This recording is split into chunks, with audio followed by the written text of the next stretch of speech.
My brother-in-law's grandfather, Prince Song Ming Tao, was a county student.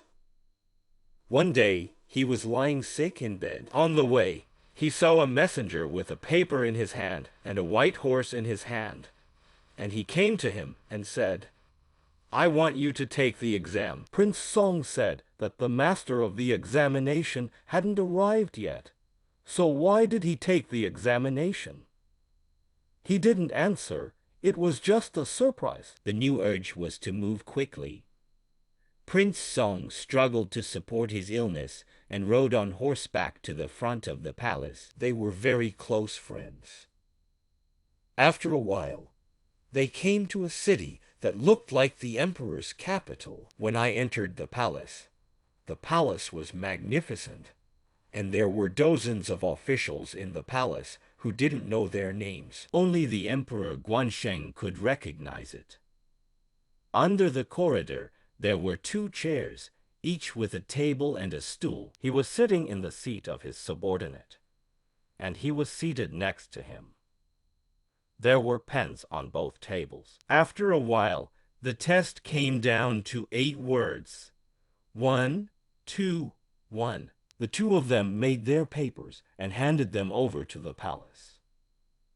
There are a few words in the papers of Prince Song. Doing good on purpose, even if it's good, doesn't reward you. Doing bad on purpose, even if it's bad, and there is no punishment for it.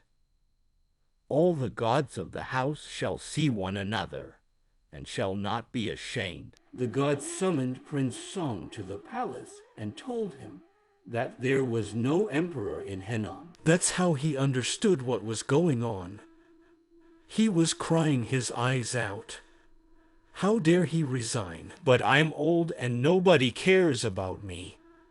Please let me serve you for the rest of my life, and then I'll come and listen to you. There was a man in the palace who looked like an emperor, and he ordered people to drink tea and give it to him. There was a long-time official who held a life and death notebook and read it over and over again and said that there were still 9 years to go. While the gods were hesitating, the emperor said, "Why don't you teach me how to fight? I'll go to the agent hotel, and then I'll take over."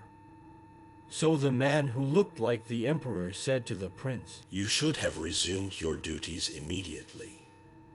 But now, I'm giving you a 9-year leave of absence. Nature has come to summon you, and I have a few words of encouragement for Mr. Zhang." Prince Song and Prince Jiangxiu rushed to the palace, and Prince Jiangxiu held his hand and sent him out of the city and told Prince Song that he was a member of the Chang'an County clan, and that he was also a member of the Song clan. I've forgotten most of your poems, but I remember 2 of them. There are flowers and there's wine. Spring is always without lights, and the night is bright. Is Song Palace on horseback? Then he went away, and when he returned home, it was as if he had suddenly awakened from a dream. He's been dead for 3 days now. When the mother heard the sound of the coffin, she rushed to rescue him. He went to the mountain to listen, and he heard that there was a man named Zhang Shu. 9 years later, his mother died suddenly. Yes, Prince Song buried his mother and bathed her in the bathtub, and then died. The pillar of the family founded the city of Shemen suddenly saw Prince Song coming on horseback. The horse was wearing a flowered breastplate and was carrying the same things on both sides of the dock, followed by many chariots and horses. He entered the hall and bowed halfway to his father-in-law. My father-in-law's whole family was surprised and puzzled, not knowing that this was the spirit of Prince Song.